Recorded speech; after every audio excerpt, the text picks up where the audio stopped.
konnichiwa. Thank you for having me here. My name is Shauna Bruce, and I welcome this opportunity to be here to speak with all of you about the value of investing in risk and crisis and emergency communications as part of your emergency response planning. I don't really believe that risk and crisis communication is just a check in the box or a public relations exercise. I think that it's essential. It's an essential leadership discipline that protects lives of those that live around your plant sites. It earns trust of your community, and it sustains a company's license to operate long term. Oh, Shauna, can you stop? I will translate it. Okay, did it not come up? Well, the thing is that you have to have a slide with you, I think. 長谷さん、今の私訳した方がいいですよね。そうですね。Yeah, I will translate it. Just a second. 皆さん、could you please share your presentation? Please share. Okay. I thought it was sharing, so give me a second. Did it go away? It went away somewhere? So the Japanese translation option is active. Was sharing. Did it come up again? Wait, it does. It does. Shauna-san, can you just hold? I will translate your introduction into Japanese. Okay. Just 5 seconds. 皆さん、こんにちは。おはようございます。私はシャーナ・ブルースでございます。皆さんと今日、この機会を、与えていただきまして、大変感謝しております。私はリスクコミュニケーションというのは、クライシスコミュニケーションとは話すことができず、リーダーシップの要件としては非常に重要な作業だと思っております。その点では今日皆さんに、私の経験をお話しさせていただく皆さんと議論させていただくことを大変楽しみにしております。Yes. Shana, floor is yours. And you're seeing the slide. And you see me. So we're good. Yes. Okay. Yes. Okay, let's see. It doesn't want to switch. Just a second here. And it switched. Okay, there we go. So who is Shauna Bruce and why is she taking up your time today? You might be asking yourself. Well, I've spent 40 years in communications, doing strategic, crisis, and emergency communications. I started my career in the Canadian military, in the Army for 27 years, and then I went to Dow Chemical for almost a decade. And I work now with communities in this public space of supporting how we get better at communicating risks to our communities and how we plan for emergencies with communications. So I now work as the facilitator. I have been with the facilitator for 5 years now of the National Advisory Panel that we have for the Chemistry Industry Association of Canada. So our equivalent in Canada is the CIAC, and I facilitate a panel of academics and public members that come together to support the Chemistry Association here in Canada. We also have a regional advisory committee in Alberta's industrial heartland, and I'm going to talk to you in a few slides, about how they're a real sector and cluster of petrochemical and hydrocarbons companies in the region where I reside. So my big thing is I like to call myself an advocate for public safety and open and transparent communications, and look at how we build trust with communities. And I've always been a champion of responsible care. I went back to school after all of this to become a master of disaster, which basically just says I have an interest in disaster and emergency management. And altogether, that brings me to this passion place of crisis and risk communications, which I'm going to talk about today. So I know that most of you're in Japan and you're maybe in different locations in Japan, and I thought maybe it was only fair that I told you where I was coming from today. So I live in Alberta, Canada. I am about in Sturgeon County, where you see that snow. We have a lot of snow right now still. So depressing. It's supposed to be spring, but it's not looking like spring. It's great for skiing, not so great for everything else. I am right next to Edmonton, Alberta, and I am 4 hours from Jasper. If you've ever been skiing or up to Jasper, I'm 4 hours away. So just to give you a visual of where I'm located today. So in today's session, I'm going to provide an overview of the following. I'd like to talk and touch on what responsible care is in Canada, how we, what industry collaboration looks like, how we can build trust in our communities, a little bit about risk and crisis communications and some best practices, or I like to say proven practices, because what works for one company or one industry may not always work for the one next door. We all have different cultures and different ways that we operate. So we'll take a peek at that, and then we'll talk about a few case studies, and then we'll have time for some questions at the end. And this is the first time I've worked with the translation. I'm going to try to speak more slowly so we get it all across. So why did we have to change? Throughout the 1970s and the 1980s and into the 90s, really, the chemical industry was losing public trust, one disaster after another. We saw the Love Canal in Niagara Falls in the United States. We had the horrific Bhopal tragedy in India. There were explosions and train derailments and leaks. And they realized that to sustain the future of the petrochemical industry, they had to radically change the way they were doing business, the way they were operating. Not only was the public confidence waning, but governments were concerned, the public was getting concerned, companies were concerned about their employees, and the public started to demand changes of the way things were being managed. If you want to have a chemical plant in my community, you better change the way that you're operating. This was a little bit of the dialogue that they had. So to gain that trust back and to start getting the public on side with how important chemicals were in their everyday lives, Canada founded Responsible Care way back when, in 1985. So we're celebrating, if you see down here, this is our 40 years of anniversary this year, and we have lots of fun things planned. But we started this in 1985, and that's a really proud moment for Canada, especially, because the US didn't follow suit until 1987, so they came later. And now we have responsible care in over 70 countries worldwide. 97 of the top 100 global chemical manufacturers have committed to the Responsible Care Global Charter Condition of Membership for all their members and partners. 97 out of 100. So something's going well here. This initiative, if you're just learning about responsible care, or if you haven't been that exposed, or maybe you have adopted it, then you know that it's really all about addressing the operations, the stewardship, and the accountability.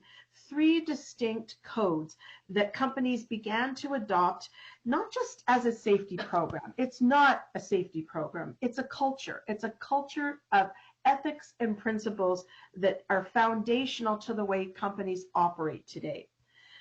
They were shifting the culture of the industry when they adopted responsible care.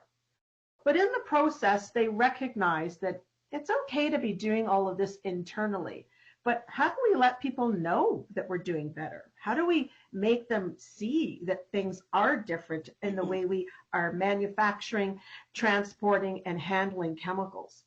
And what they decided is they needed to start to tell the public about what their products were used for and why they were a benefit to society. But at the same time, and most importantly, they recognized the need to start communicating the risks to their neighboring communities.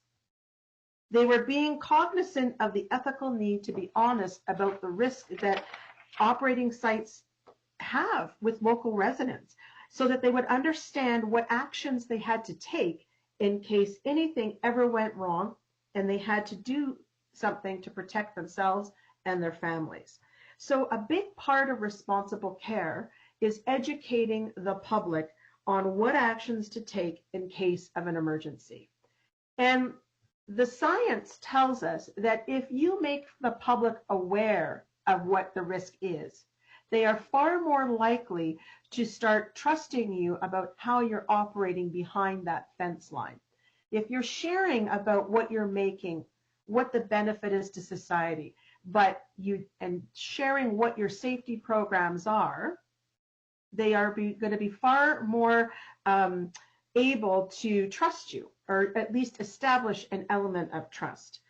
You need to have an informed audience, and you can't have that if you sit behind your fence line and don't tell anyone what's going wrong until it goes wrong. They have to have those communications in advance. And some of what they managed in that space is they started what we call community advisory panels. Now, these panels have changed over the years. When I was at Dow, I managed 4 different ones across Canada, and each one had a different makeup of people, and had a different bylaws and governance model, but they all functioned for their locations. So no 2 were ever the same. And what I would say to you is that some are very specific to one company, and they bring in near neighbors. Others bring in representatives from across the community, from educators to police and fire to come to the table. And some are even multi-companies that come together with members of the community. One model doesn't have to serve the same for everyone. You have to find the fit for you. The point is having a direct conduit to your public with a group of representatives that can voice concerns, that can, and to be honest, support you in the way you're communicating and be a focus test per se, an audience for you. So this is all a little bit about how we operate responsible care here in Canada to this day. Now, the Canadian chemistry industry, to give you some background, has a big, huge impact in Canada. We do $109 billion of shipments in chemistry and plastics. That was from 2023. It gives about 192,000, almost 193,000 jobs back then, and we're growing, so that's only increasing. And we're the 4th largest manufacturing sector in Canada. We have oil and gas, so that's always number 1. But we are there with our, natural gas, so we have we're the 4th largest. So we have a big economic impact here. So the public piece is really important because it hasn't always been easy to manage. Companies change their leadership routinely in Canada, and different leaders bring in different priorities. And so we have seen shifts happen where responsible care, I'm not saying it takes a back seat, but we've had leadership in place that didn't really get it. They didn't really know why we had to have all these public meetings and why we made our minutes public. They thought we were inviting criticism. They weren't seeing that with risk communications, the more you share, the less the community has concerns if you're open and transparent. But our sector is large, and we need to manage our way that we manage the public risk proactively. So these statistics were just to show you a little bit about how we manage that. And CIEC members and our partners consist of companies from across Canada's chemistry and plastics division. So in Canada, our RCC, or our responsible care organization, took on our plastics division too a few years back. And we had all adhered to the same ethics and principles of responsible care. So we have just under 50 members across Canada and another 50 members who are in the plastics division, just to give you an idea. So we talk about the ethic of responsible care, right? Of do the right thing and to be seen to do the right thing.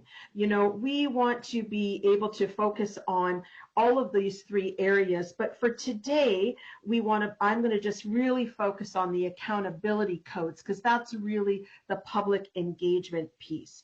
what we're trying to manage when we focus on this is in our responsible care mandates in Canada, our companies that belong to the association are required to communicate the risks and benefits of their operations to those that live near their facilities or along any transportation corridors, as well as other stakeholders. They have to have a way to get in touch with the public in case of a leak or a release or any kind of impact that could affect the health of the community. They have to have in place a means, whether a public alert system or outreach engagement directly from the company, that allows them to let them know that something has happened. And so this is all part of our responsible care commitment. So last Friday, there was a release of hydrocarbons in Sarnia, Ontario, on the St. Clair River, so on the river, from Suncor, oil and gas company. And they all came together, the companies in that area, to put booms in the water and keep that leak from getting into the water system, because the community draws their water through the water filtration and treatment plant from that same river. So immediately notifications came out. I subscribed, so I was getting notifications on my phone that this had happened, and they immediately were able to communicate with the public about the water. So that's how quickly, sometimes you do all the right things and stuff still goes wrong. But so they were immediately able to communicate that. So this is an example of something, you know, our companies are expected to involve local stakeholders, the municipalities, their emergency responders, their residents in emergency preparedness discussions. So what I mean by that is that when I worked at Dow Chemical, our local fire department, actually the municipal fire department in the city, trained with the industry firefighters at Dow. We did regular training. They knew what our worst case scenarios were. They knew who our key contacts were if they had to roll a truck on site to help them. They understood that they were not going to put water on a chemical fire. We did this training in advance. Some of the other things we do is we make sure that our plans are locally communicated and locally relevant. So every year, this is a brochure on this slide. I know that it's in English, but it basically, what it does is it's telling these people, you live in this 3-kilometer emergency planning zone for our company. And because of that, we want to tell you about what we produce and our worst case scenario and what to do if we ever have a release and you get that phone call. This is how you shelter in place. So the brochure gives them the company information. It shares the worst case scenario. It tells them the risk actions to take, and it's distributed to the neighbors that live within this zone every year. So we're trying to be very transparent about how we manage that, because that accountability code for us obliges members to openly share about potential hazards before incidents occur, and being proactive about what could happen so that they are mitigating, building a public understanding to reduce fear and speculation. So this whole promotes a before the pressure culture with regular drills that happen at the sites, exercises. We communicate to the community every time a company does those so that they're aware. And the companies have to not only demonstrate a sense of readiness with their emergency response plan, but they also have to show verifiers how they're reaching their neighbors who might be industry neighbors and their residential neighbors. So there's quite a bit involved with that accountability code. But this is just one way that it is communicated by a proactive brochure with clear instructions that goes out. And neighbors keep this. They cut it out, and they keep it so that they are aware of what to do.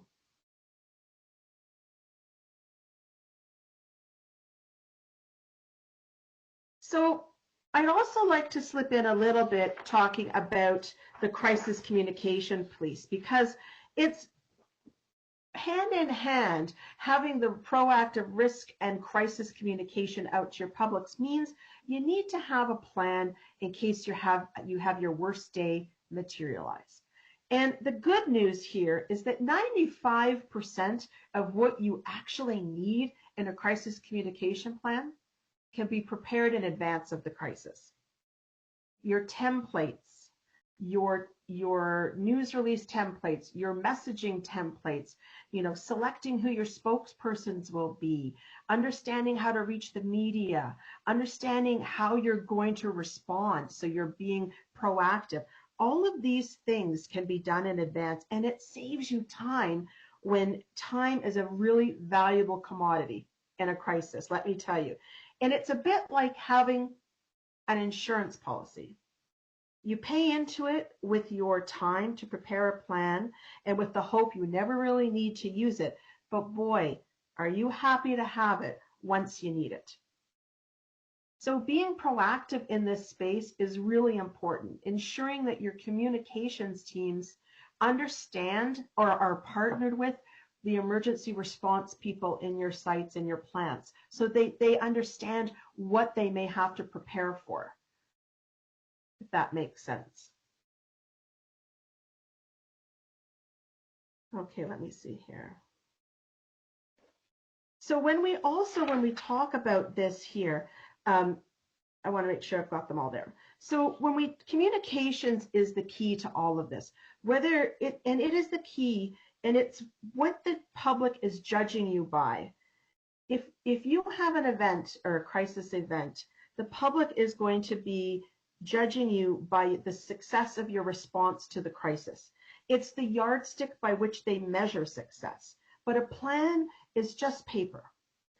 It needs to be a living document. So a plan is a great roadmap, and it's going to help you get to your destination, but you might be taking a few detours along the way when you're actually responding to that crisis. You also have to prepare templates and train your people so that you never want to have someone walk into an emergency operations center or a crisis room for the first time during a real crisis that needs to support you. You want to be training those teams, because not everyone responds the same way in a crisis. It's always good to have drills and simulations, because some of your rock stars are going to be those quiet ones you never expected would manage stress well. And other people who you thought should be in leading roles may take a bit of a back seat. Your drills and simulations allow you to see people perform under stress.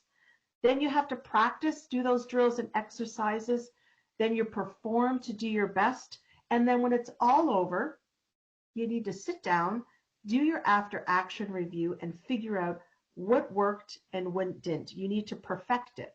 So it's really a crisis communications program. The plan, to prepare, to practice, to perform, and then to perfect. It's all of it together, more than just a piece of paper. It's a living program for you. Oopsie, I still had that there. Okay. Next slide. This is an example on the right in that red box of a magnet that we share in the region that I support.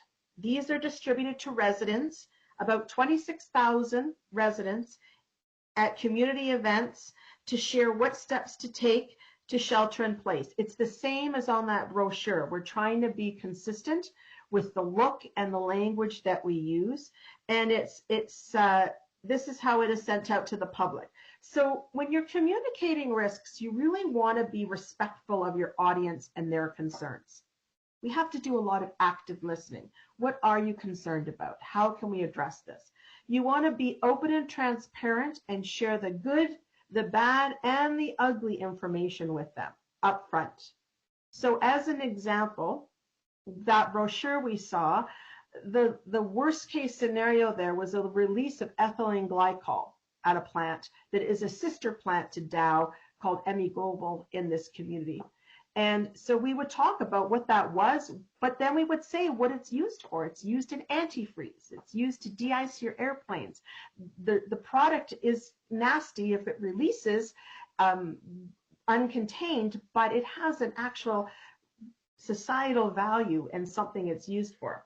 And then we tell them what actions to take to protect themselves and their families. That's what's key. So this same information gets repeated by multiple trusted sources so that the community starts to really understand what to do. So this is just another way that we communicate risk here.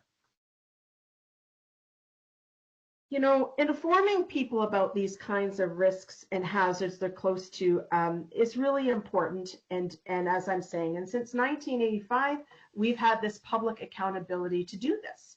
And so this is a site here, this picture at the bottom is a site that was built over 60 years ago in Ontario, in East Scarborough, which is Toronto, Ontario.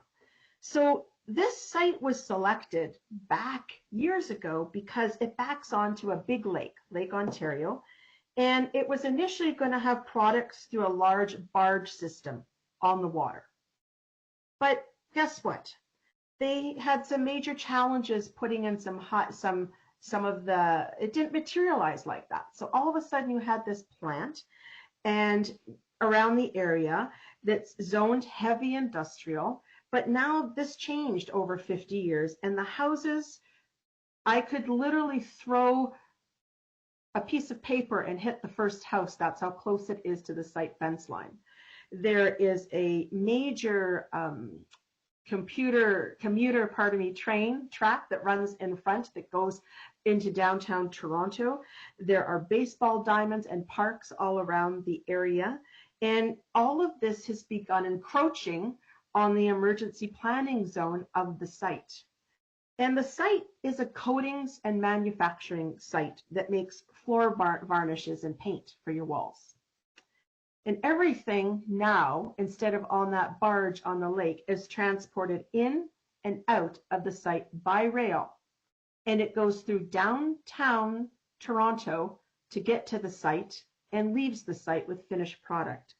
And the worst case scenario is a leak of a derivative that's similar to cyanide. So today, the site continues to have an active community advisory panel made up of neighboring school principals and other industries, because we have 4 schools also in that emergency planning zone. We've had to do a very direct backpack program for children. In that, we had to be creative. How do we get information to a densely populated area like Toronto? Well, we hope that the parents will clean out their children's backpacks at least once every few days to get all those old lunch things out of there and stuff. And what we started to do was put in our own communication information in the backpack for the parents. They run a siren test to promote shelter in place, and they have worked with first responders and Toronto Emergency Management to have tabletop exercises and training for the handling of dangerous goods. They remain proactive to enable everyone to properly respond to an emergency that we hope never happens in that site.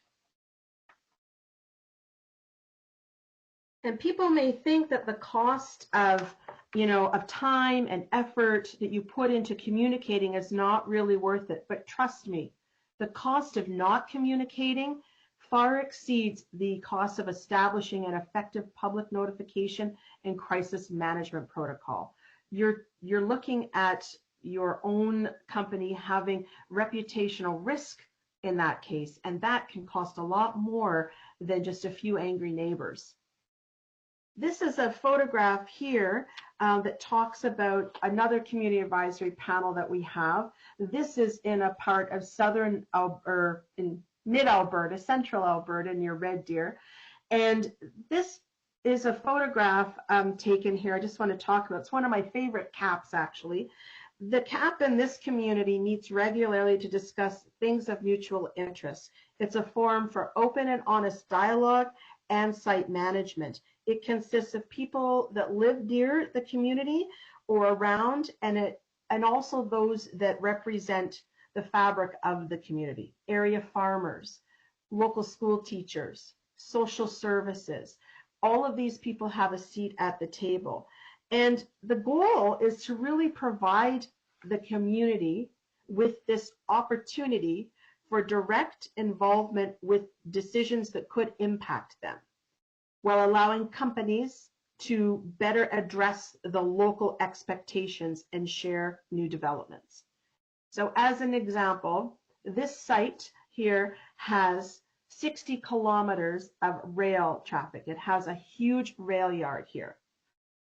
And then the company thought, well, we're going to add some additional rail time, but it's going to be in the evening, because that's a little easier for us to load and unload, etc. But they brought that to the community advisory panel, who had a lot of questions about how many trains, how many whistles with those trains, what time of night are you doing this? We have a lot of farmers with early mornings, and we have a lot of shift workers. In the end, they didn't make that change. There was too much good public influence as to why this was a bad idea to do this. It may have saved them a few pennies, but it was going to cost them a pound of flesh with their public reputation. So they did not do that change. So when we talk about this here, I want to just share a little bit here about this cap and why it's special, and a good example here. So this is a plant called EMI Global. It operates globally. It's headquartered in Kuwait City, Kuwait. And EMI Global has more than 300 employees in locations around the world. And it has commercial offices in Hong Kong, China, and the US, as well as sites in Canada. And it's the world leading supplier of monoethylene glycol, MEG. And it is collectively known as ethylene glycol, which I spoke about earlier. It draws on more than 70 years of global experience, and it's probably the largest manufacturer, developer, and supplier of MEG in the world. This site here is located directly across from the Ellis Nature Center. And see, you can see all these trains on the left, you can see all that. And that's the rail where they load. But it's right across the street. And I'm not talking like a big highway. I'm talking a rural road of 2 lanes in Canada. And right across the street is this nature center. And it's probably one of the best examples of collaboration and partnerships between industry and sustainability that we've ever seen. So this is the Ellis Nature Center. It used to be called the Bird Farm, so I keep having to find my words there. And this is an excellent, it shows how the industry and the environment can coexist in a rural area. This is where visitors and school groups come to enjoy nature. People come, there's a tea house there, they have a petting zoo, all kinds of walkways. So this is literally across the street. But I want you to look at this red barn here, because this is an example of what I mean. There was ongoing dialogue with this organization and the plant across the road, and it prompted them to build a new visitor center. The old one was from the original farmstead that was donated to the community, and it was made of barnwood. And it would not have been sufficient to house all the visitors that come to this nature center if there had ever been a chemical release from the plant across the road. The public would be at risk. So they worked together, the company and this organization, to invest funds to build a new visitor center that was built to support the number of maximum visitors allowed in the site at a time. And it was also built with a blast resistant frame, so that if there was ever a shelter in place alert called, there's a protocol in place to manage the outreach. There's a process to ensure that the seasonal team of students that volunteer there know exactly how to get people inside. And this is, in my mind, an example of what happens when you're having that ongoing dialogue. Because can you imagine if there'd ever been an event or an incident or emergency at the site that had a release and, heaven forbid, impacted those people visiting that bird farm? and no one had had proactive discussions, I don't think that plant would be operating today by Canadian standards. So we want to encourage our teams to view communication as part of risk management too. Just as important as fire drills or equipment checks, make it routine to review and practice the communications plans. How will you reach your near neighbors? Who are your near neighbors and stakeholders? Do you have any special neighbors like this where you just can't make a phone call and have them all go inside? They could be anywhere across the farm. How do you manage that? So they also, you can hear the siren system from the plant here. It's tested every year, but this is just an example of going as a responsible care member, what that means as far as keeping your neighbors safe. So I wanted to carry on here and go and talk a little bit about Alberta's industrial heartland. So Alberta's industrial heartland is a 582 square kilometer industrial energy cluster. And it's one of the world's most attractive locations for chemical, hydrocarbon, petrochem, oil and gas investment. It's Canada's largest hydrocarbon processing region. It has $40 billion plus in existing capital investment with more than 40 companies here. And it has companies that provide fuels, fertilizer, power, petrochemicals, hydrogen, and you name it, to provincial, national, and global customers. And it's governed by a board of directors comprised of 5 municipality partners that have land within the same geographic boundaries. So there's 5 big municipalities, local government, and 3 associate members of smaller towns. So this year, Dow Chemical, who's been operating there for over 60 years, announced that it's going to proceed with the Fort Saskatchewan Path to Zero expansion project. It's the world's first net zero ethylene manufacturing and derivatives facility located right in the heartland. And this is a big thing. It's a $6.5 billion US dollar expansion, and it's going to be one of the largest capital investments ever here. So there's 43% of all the basic chemical manufacturing that happens in Canada happens right here. So the reason I'm sharing this is I want to give you some context about how they've managed the last 30 years to be collaborative as industry outside of responsible care. So we have responsible care companies, but this is what they're doing with those who are and some who are not, you know, because they're oil and gas or they're pipeline companies. They're not necessarily chemical companies. So this region is a best practice example of how industry collaboration breeds success. And what I mean by that is they have found ways to work together in the heartland. And they now have 5 organizations who foster independent goals in a collaborative way.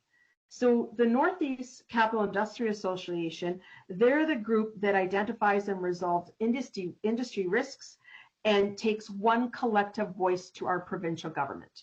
Instead of each company managing problems, they put it as a collective voice. They're the voice of our industry. The NR Care is a mutual aid group, and I sit on this board actually, and we work to share lessons learned, support collective training and exercises, and we look to identify ways to improve emergency management in the region with our governments and our companies working together. So our group is local government and private industry working together. We have regional air monitoring that's funded by industry, reported to government in the heartland, and we also have one regional communications approach. They run information eves, newsletters, webinars, but instead of every company going out to the same people, we try to put it under one umbrella. And then lastly, we have a community advisory committee. This is our outreach to residents. We have 10 members of the public, 20 members that come as companies, evenings, 3 times a year in different locations, and we work together to come to any challenges or just so that the companies can hear the voice of representatives from the community.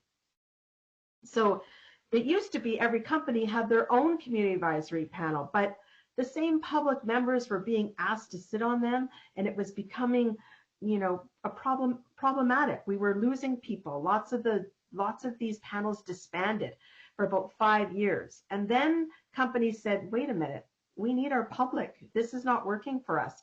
That DAO expansion, all of these things coming into the community that's growing with industry development, they wanted to have public voices. So now we work together to identify hot topics, areas of interest, and we bring everyone together for featured discussions 3 times a year. So these are just the different things outside of responsible care that companies are doing together to have more of an impact, because the reality is that if something happens with one company, the public just label industry as industry. They don't necessarily know the difference between your company and the one across the street. They just think, oh, industry is bad. So when one company kind of doesn't do it right, it reflects poorly on the whole gang, so to speak. So this is one way we try to show collaboration. So just a couple of examples here. These examples, it's all about building trust before you have a crisis, establishing trust, establishing ways to communicate, showing yourself in different ways in the community. And, we are consistently looking for opportunities to share those openness and about our operations and genuine care about that you have for community. And trust is built over years of those types of little drops in a bucket. Basically, it's what gives you your social license that proves invaluable in a crisis, when the public is responding to the actions you're asking them to take, or they're defending you because of something that's happened, because of the goodwill that you've put in that community beforehand. These photographs are on the left, the fire truck. That is Methanex, and Methanex, people probably know about what Methanex does, and they were able to recycle. So an example of something kind of neat is they took 98% of their hazardous waste and 44% of their non-hazardous waste that was produced during a big maintenance turnaround, and they sold it back, and basically they said it would have filled 4 Boeing 747 planes. That's how much there was. But they used the funds that they collected through recycling, and they donated $10,000 to the Medicine Hat Fire Services to support a digital fire training system. It basically is something that it simulates smoke and fire and gives a training tool to the firefighters. So, and it produces, what it does is it allows the firefighters to train without being exposed to more potential carcinogenics. And so it's a safer way to train. And so this was a very big thing for them, but they did all that for some initiative that was on site of waste that they were going to get rid of anyway. They just put the funds into the community. I know at Dow we did a turnaround way back when, 2012, and we collected so many plastic bottles that we were able to give $15,000 away to the local community based on just recycling our cans and bottles. So there's different ways to manage that, but it's an inroad into having a good relationship and building trust. The one on the right, this is from Imperial Oil, and they work up in the Fort McMurray area, which is our big oil and gas industry. There's a lot of First Nations, Indigenous communities in this area. This is Fort Chipewyan, and every year they support a huge hockey skills camp, and they donate new equipment to more than 30 First Nation youths in the community, and they host like a major skills camp for all the kids. And so my point is, they don't have to be huge donations like, the Dow with that net to $0 billion donation. They donated $10 million to the local community to build a new pool and to run all kinds of programs. But has a huge impact, of course. But these smaller donations, they have just as much impact with your reputation. So trust is a really, really critical asset, and you can't be creating that during a crisis. You always have to strive to be honest and transparent with those communications. And it's like a reserve, right? It's a critical asset, like an emergency reserve. You must build it before you need it. And risk and crisis communications, trust is not a nice to have, it's foundational. It's a need to have. You know, think of it like an emergency generator. You don't install it after the power goes out. When a crisis strikes, the public turns to sources they already trust. And if that trust isn't being built during normal times, the people are more likely to question or resist or ignore your messages, no matter how accurate they are. And credibility can't be created during that crisis either. It will be reinforced, but it has to exist beforehand. So I would say to you that, you know, Dow's operated in this community for 60 years. They've been open and transparent, and they've been a good industry neighbor. They donate, they volunteer in the local community. People live, work, and play in this community. Leadership lives in the local community outside the fence line. They have skin in the game for this plant to operate well. So when they came about to talk about this new build, they were welcomed with open arms. There was no public pushback at this expansion. Now it's happening within their fence line, but it's still a major, it's going to be a major new furnace being built there and a huge element to their operations. We have to think about the day-to-day, and we have to understand that risk comms isn't just about the big things. We have to share information about minor incidents and near misses or operational changes. So we show this pattern of openness. This is what's shared at community advisory panels. We would share when we had a near miss or a first aid or what we were doing about it. We were very open and transparent about it. And that consistency creates a reputation of reliability. So when something does happen, the public is more likely to believe what you're telling them because, you know, they actually believe the full story. They're willing at least to listen because they have a reason to believe in you from what you've been doing in the past. It helps normalize a culture of dialogue and reduces fear over time. So this is just one example there of why I think that Dow got to go into this community with little pushback from anyone. So we don't always get it right though in Canada. And this was a big thing for us a year ago when this happened. Transparency means sharing the good and the bad consistently. And we had a situation here where we had Ineos Styrolutions was a company operating in Sarnia, Ontario, another cluster of chemical plants in Canada. And it's shutting down, actually, because they had some concerns over benzene emissions that impacted their First Nation residents across the street. Now, for whatever reason that we do not know the answer to, if you see this plant in the background, you see this sign here? This is a daycare center right across the street from this plant. These, in the back right corner behind the tree, you see those white tanks? Those are the benzene tanks. They were leaking higher emissions than normal. And the company had a very public, in the media, discussion with the First Nations there. The issue played out in the media between First Nations, the government, and the company. So you have to remember that in a crisis, there's three dimensions. There's what actually happened, the factual, operational reality of the incident. There's what the public think happened. That's the perception that's held by the employees, the public, and the media, and what is said about them and by whom. And then there is also that other side of it where you're talking about, that perception piece, the narrative about how the story spreads, who is telling it. And perception can dominate, right?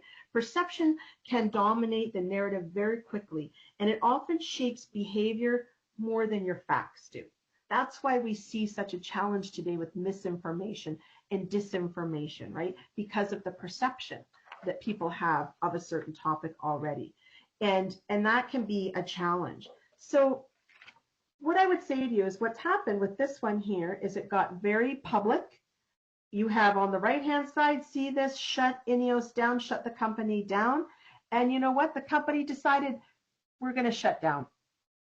And that's a real loss economically to the community. I mean, the First Nations may be happy now, but that money and that community, a lot of money went to them from that company. And a lot of people are losing their jobs. So here's a couple of things. Communicating only when things go well creates a gap, a credibility gap. From a risk comms perspective, the public notices when information is withheld. In this case, the company was withholding information, or maybe not withholding it, but they weren't explaining it in a way that the public could understand and get on board with. And by sharing routine updates about things, organizations show that they're managing risk and they're willing to own that risk.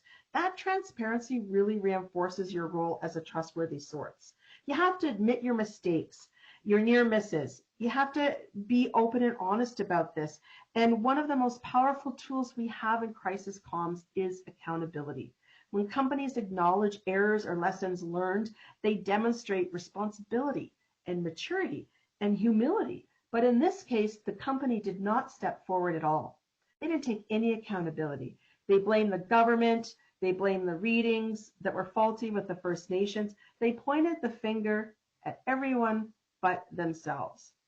So just so you know that honesty isn't just a value, it's a strategy for influencing a crisis. The public is far more likely to follow guidance from a communicator who has shown that they'll tell the truth, even when it's uncomfortable. In this case, this company lost their license to operate by the government because they weren't willing to take any accountability or to go into that uncomfortable space to address the concerns. This is an example here. I just want to talk about how we also need to always be striving for continuous improvement. You know, this is what we talk about. Responsible care is always about continuous improvement. And we have to develop that with our communications approach as well. This incident back in 2025 raised some serious concerns for the community. And yet the company just completely downplayed the seriousness of the explosion and didn't order a shelter in place immediately.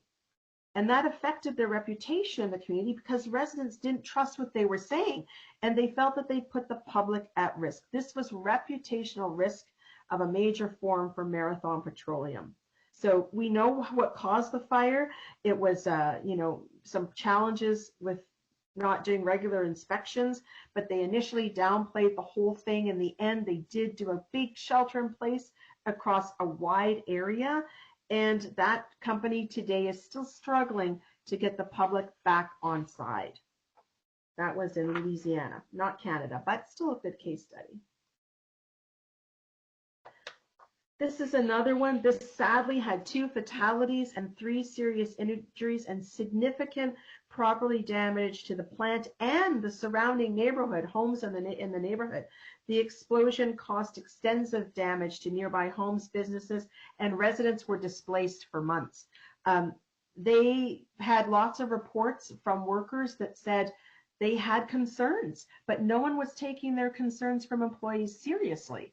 And they didn't look into it. So they hadn't established any mechanisms for reporting potential hazards or having that kind of open and transparent dialogue or that psychological safety that I can say something's wrong here. The company faced a lot of criticism for its handling of post-incident communications. And to this day, they are still struggling to get things up and running because the public's not so sure they want this company operating in their community. This case study was a very sad one that came out, but when we talk about continuous improvement and how we manage that and adopting our plans, this is the thing. How are we learning these lessons? They're really only lessons identified when events happen, when we see these tragedies, unless we sit down as a team and we look at what happened and we are not arrogant enough to think it won't happen to us. If we actually say, okay, if this happened to us right now, do we have everything in place to mitigate disaster, how would we communicate to the public? How would we manage this? So this happened at BASF in Germany, and a contractor inadvertently cut into a live pipeline containing flammable, gases, and they were using an angle grinder, and it caused a big explosion. And I want to say that the incident cost the life of 4 firefighters and one of the barge crewmen, because it was right on the barge on the river, and there were 28 people injured. But this company was they had a great community initiative to communicate there. And even the community was coming to their benefit when they were putting stuff on social media. And the alert went to the employees right away. It went to local residents. They provided regular updates. So even the company, there were people on their social feed. I was looking at social media when this happened, and they were referring people to the company's website.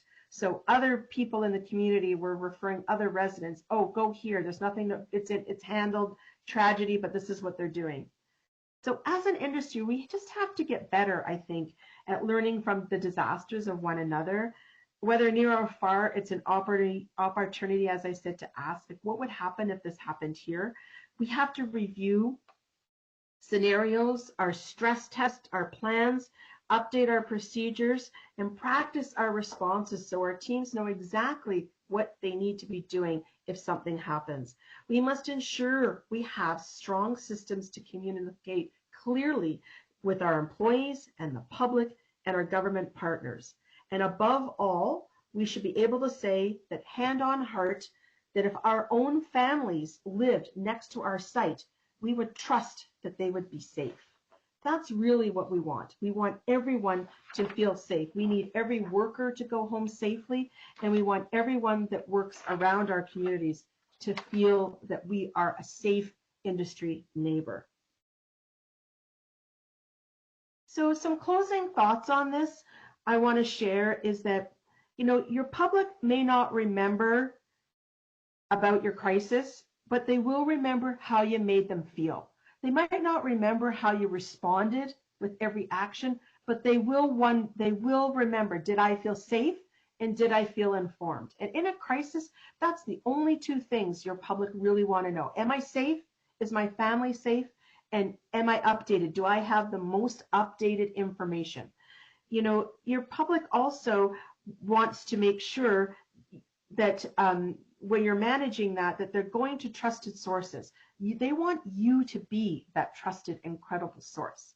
They want you to be the first to communicate quickly with the right information, as much information as you can provide, and keep updating it until you have new information to share. Disaster knows no boundaries. The global sharing of best practices like today's section will make us all safer. We have to learn from the disasters of the past so we can mitigate them from happening again in the future. Our whole goal in this in responsible care is to save lives and property and our environment.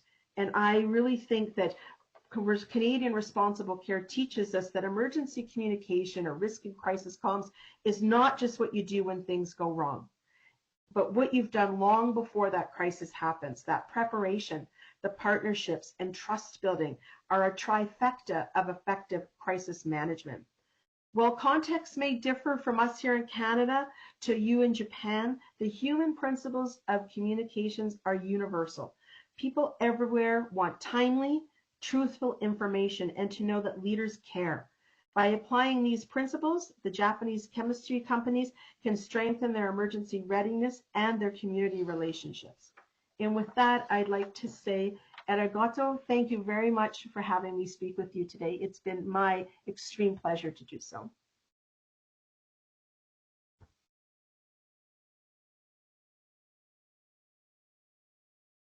Well, thanks so much, Shauna. It was really brilliant. It was very informative. And then, 長谷さん、この後どういうふうに質問のコーナーに移りますけれども。